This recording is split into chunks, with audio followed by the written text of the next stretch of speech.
En Ripley nos movemos con la exactitud de un reloj.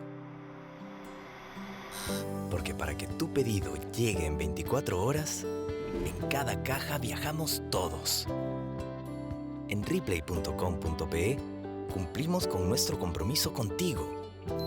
Y si te decimos 24 horas, tu pedido llega en 24 horas. Ripley 24 horas. Tiempo real, tiempo Ripley. Colegio de Abogados de Lima. Doctor César Bazán, ¿cómo está usted? Buenos días. Muy buenos días. Gracias por estar con nosotros. No, gracias por la invitación. Si les parece, vamos a pasar revista a algunos casos que tienen que ver con niveles jurídicos y claro, discusiones que se están produciendo. Primero, ¿cuál es su comentario sobre la nueva fiscal de la Nación? Bueno, la nueva fiscal de la Nación viene a representar en este momento aires nuevos en la Fiscalía. Es una persona que viene de carrera y ha empezado a tomar ya algunas decisiones, ha hecho algunos cambios, lo que está generando que ella, por lo menos podríamos decir, sabe lo que quiere y está empezando a hacerlo. Podemos estar de acuerdo con ella, podemos no estar de acuerdo con ella, pero necesitamos un rumbo claro para la Fiscalía y eso sí lo está marcando. Le ha puesto mucho énfasis en su mensaje, en su primer mensaje, cuando asume el cargo, al control de la actividad de la gente del poder. Habló, empleó la palabra poder, digamos, sí, de una manera muy explícita. Inclusive está formando una comisión para poder agilizar determinados temas que tienen que ver con representación, con representantes políticos, claro, como el propio presidente. Claro, una de las malas imágenes, no solamente de la Fiscalía, sino del Poder Judicial, es que se subyugan al poder que está vigente en ese momento, es decir, al Poder Ejecutivo, y también aceptan presiones de otros lados. Es un magnífico mensaje que diga que va a combatir y no se va a dejar subyugar por los poderes, porque la Fiscalía de la Nación, como el Poder Judicial, es un poder del Estado. Un poder del Estado que no lo han sabido ejercer. Y claro, no es esto una cosa que se haya hecho desde ahora. Esto viene desde el virreinato. Los oidores también se subyugaban a lo que el virrey decía. Claro que sí, claro que sí. Bueno, esto nos trae de nuevo al otro gran debate que se ha armado con motivo de la investigación al presidente. Sí. Hay un argumento que sostiene lo siguiente: si no puede ser acusado, ¿para qué va a ser investigado? ¿Qué opina de esto? Pero el hecho de que pueda ser acusado o no pueda ser acusado no impide que la investigación se haga. Lo que se diría de esa manera es impunidad total y esperen a que termine su periodo para recién hacer la investigación. Eso no tiene ningún sentido. El hecho de que haya cometido algún tipo de delito y que se haga la investigación, esa es función de la policía y función del Ministerio Público. Después, los siguientes pasos ya es función del Congreso de la República y función también del Poder Judicial. Además, mire usted, se ha discutido durante mucho tiempo cuál es el sentido de la vacancia por incapacidad moral. Y aquí estamos viendo que se está llegando a una conclusión que nadie va a poder evitar llegar. Si es verdad que el presidente de la República está envuelto directamente en todos estos hechos de corrupción, quiere decir que moralmente no está en capacidad para poder ejercer la función, y menos para representarnos a todos nosotros, independientemente de si lo pueden procesar o no lo pueden procesar por esos delitos. Entonces, estos esquemas que antes decían eran muy vagos y hay que precisarlos, nos están dando justamente la solución para poder cerrar esas puertas y no tener gobiernos que en realidad no nos representen. Los argumentos se amparan de alguna manera en la investidura, en el carácter presidencial, un poco referencial, un poco mágico, que tenemos a nosotros en la figura presidencial, una especie de Dios, no sé. Claro, es que el Perú es presidencialista. Es presidencialista. Sí, pero ese presidencialismo significa proteger al presidente para que el que es el capitán del barco no pierda nunca el rumbo. Sí, pero eso significa entonces no que él no cometa ningún tipo de delitos y que después no pueda ser investigado. Significa que él tiene que tomar decisiones y hay que protegerlos en esas decisiones. Si estamos en guerra no podríamos abrir un proceso de incapacidad moral en este momento. Sí, para eso está dedicado ese tipo de protección al presidente, pero no para los casos en los cuales existe una situación democrática sin conflictos en la cual el presidente, y recordemos esto, es el que personifica a la nación y por lo tanto él debe ser el modelo de todo y cualquier ciudadano que nosotros debemos ser. La actuación del presidente frente a las investigaciones políticas de la Comisión del Congreso y fiscales del Ministerio Público se me ocurre ambigua, porque se ha contradicho un poco en comparezco, no comparezco, etcétera. Guardo silencio, no guardo silencio, etcétera, etcétera. Hay una escena, estuvo acá el doctor Ventura, que es presidente de la Comisión de Fiscalización, la última escena de él en la reja, en la cuarta convocatoria al presidente, y el presidente no quiso declarar después de decir que sí iba. Y en el tema del Ministerio Público también ha tenido ciertas ambigüedades. Incluso hay un recurso judicial para impedir ese interrogatorio, para impedir esa investigación. ¿Cuál es su punto de vista, doctor? Como dije hace un momento, el presidente personifica a la nación y lo representa a usted, me representa a mí, representa a todos los ciudadanos. Nos debe dar un modelo de lo que un buen ciudadano debe ser. Un buen ciudadano, ¿qué tiene que hacer? Colaborar con las investigaciones, estar abierto para prestar todas las declaraciones, no esconderse, no utilizar subterfugios, porque lo que estuvo haciendo ahora, y los abogados lo conocemos, sobre todo los que somos litigantes, yo lo he sido durante mucho tiempo, es jugar con los plazos, jugar con el último momento. Porque a las 10 de la mañana era la citación y creo que a las 9:05 de la mañana ingresaron un escrito pidiendo el cambio de fecha. Obviamente eso no dio lugar a que la comisión se enterara de que había un escrito pendiente y sin embargo sí lo había. Bueno, no podemos jugar en ese nivel, ¿no? No podríamos nosotros pensar que los abogados y el presidente de la República nos digan a nosotros todo tipo de acción vale con el propósito de salirme con la mía. No es ese el camino. ¿Procede una acusación constitucional? En el fondo, está haciendo todo lo posible el señor presidente para que sí proceda. En principio no parecía que debía proceder. Sin embargo, él va agregando tantas cosas que lo que al principio era un grano, ahora ya se convirtió en un cerrito. Y si sigue actuando de la manera en la cual lo viene haciendo, eso va a ser un cerro que indudablemente va a terminar con una moción en el Congreso de la República. ¿Qué consecuencias tiene una acusación constitucional, doctor? Las consecuencias es, primero, el señor presidente pierde la autoridad necesaria para poder seguir gobernando a la nación. Y si así fuera, entonces tendría que ser vacado de la presidencia de la República. Situación que es muy, muy desagradable para un país, no solamente para un país, sino que creo que para todos los ciudadanos, estemos a favor o en contra del presidente. Pero si no queda más que la vacancia, tendrá que venir. El problema está en que la inhabilitación de la vicepresidenta también va a venir por el artículo 126 de la Constitución, que claramente establece que no podía, como ministro, ejercer otro tipo de actividades. Entonces, al vacar el presidente de la República, estar inhabilitada la vicepresidenta, tendrá que asumir presidente del Congreso y convocar inmediatamente elecciones. Significa un cambio. Significa un cambio. Hablando de la vicepresidenta, se ha dicho que la vicepresidenta, por esta gestión que hace a nombre de la asociación civil este organismo, digamos, provincial, no ha obtenido ningún beneficio, ningún lucro, no ha obtenido ningún provecho, etcétera, y que por lo tanto no se le debe aplicar esta parte de la Constitución. Es cierto que ella no debe haber obtenido ningún provecho, pero la ley solamente se interpreta cuando hay duda. Y aquí no hay duda. El artículo 126 dice que no puede ejercer otro cargo y dice inclusive en asociaciones, o sea, se pone en el caso específico. De organizaciones sin fines de lucro. Entonces, solamente cabe interpretar cuando hay duda. Y en este caso no hay duda, no cabe hacer ningún tipo de interpretación. Eso lo conocemos todos. La primera interpretación en el mundo del derecho es la interpretación literal. Y solo cuando falla la interpretación literal nos vamos a otro tipo de interpretaciones. Aquí no hay duda. Aquí no hay duda. Bueno, hay un sector de la opinión que está prefigurando un panorama de salida de esto, porque no podemos seguir en este pantano, es evidente.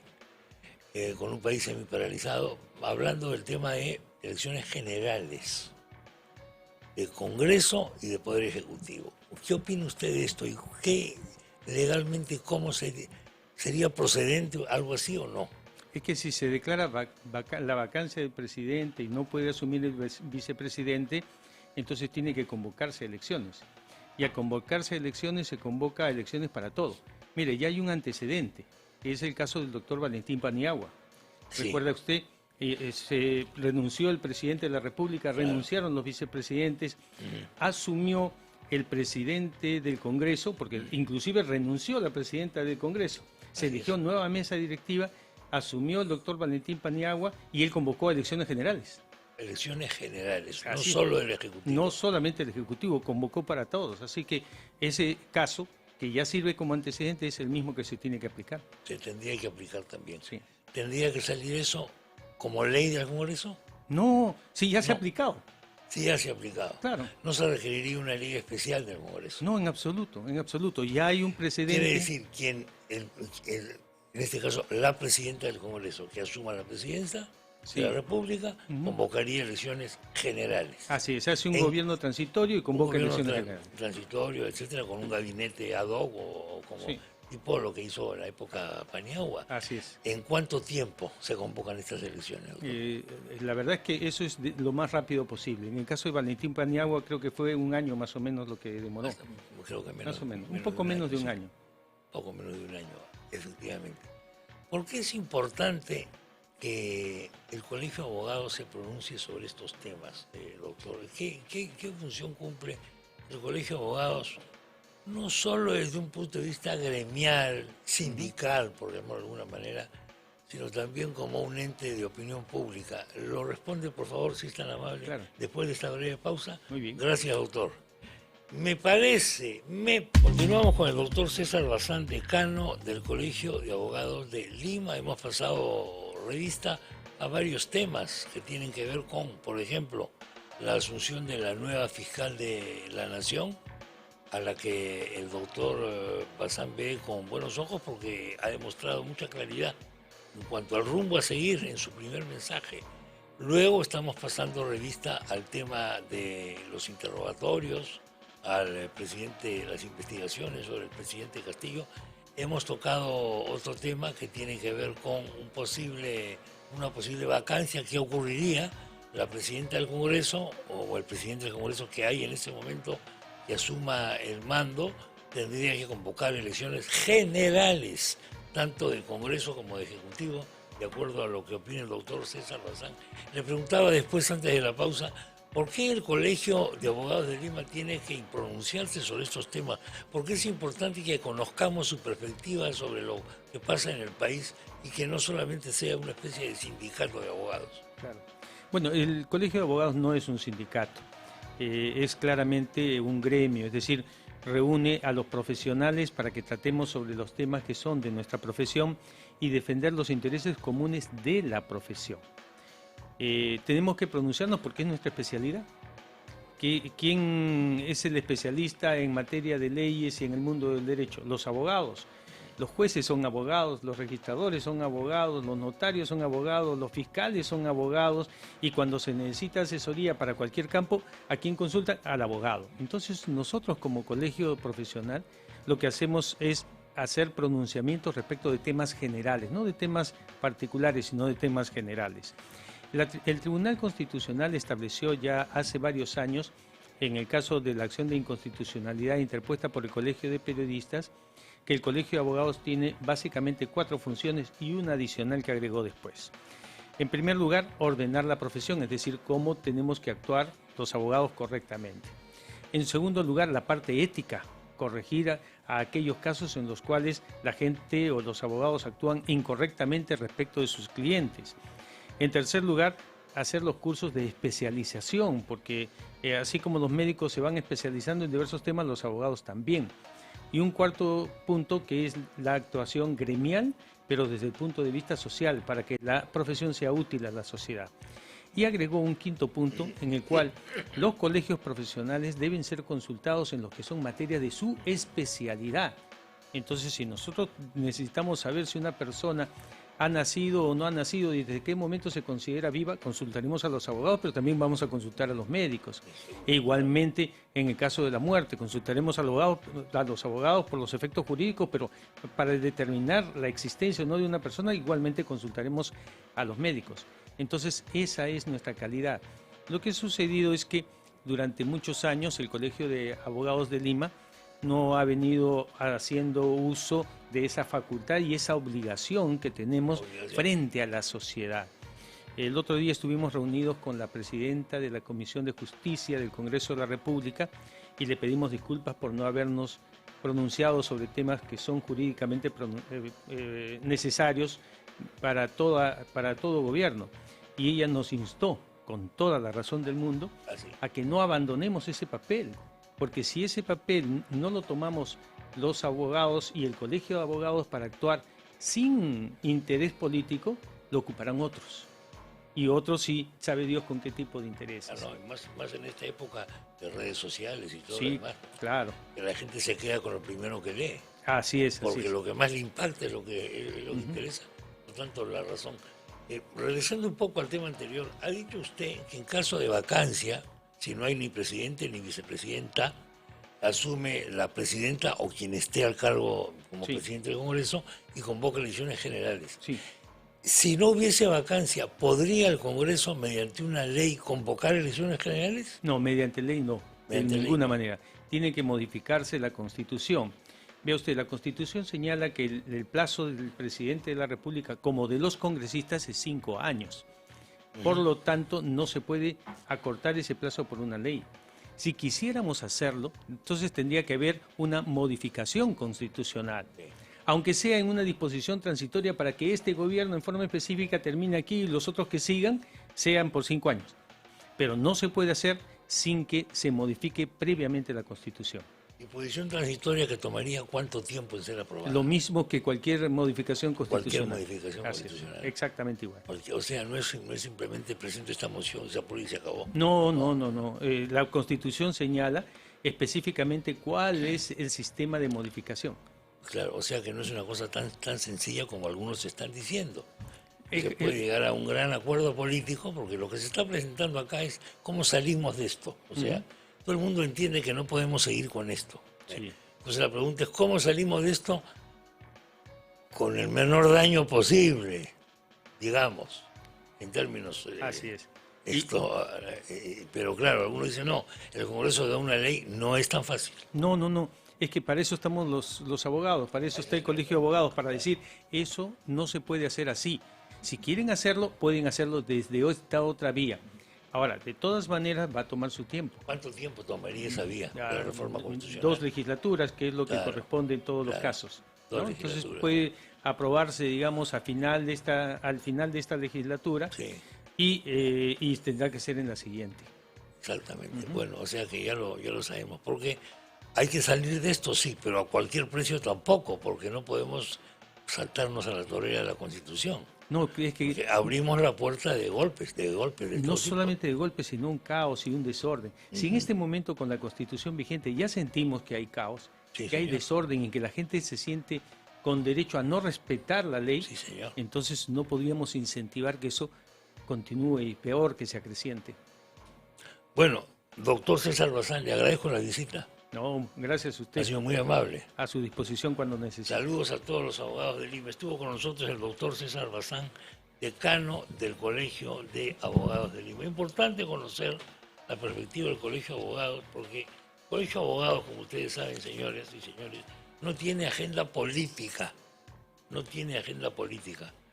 Y lo que sí tiene es la obligación y el derecho y la obligación de darnos una perspectiva jurídica independiente de la del poder. Porque las perspectivas jurídicas que vienen del poder siempre están contaminadas pues por la política, ¿no? Eso es una cosa que no se puede negar, tanto del gobierno como de la oposición. En Ripley nos movemos con la exactitud de un reloj. Porque para que tu pedido llegue en 24 horas, en cada caja viajamos todos. En Ripley.com.pe cumplimos con nuestro compromiso contigo. Y si te decimos 24 horas, tu pedido llega en 24 horas. Ripley 24 horas. Tiempo real, tiempo Ripley.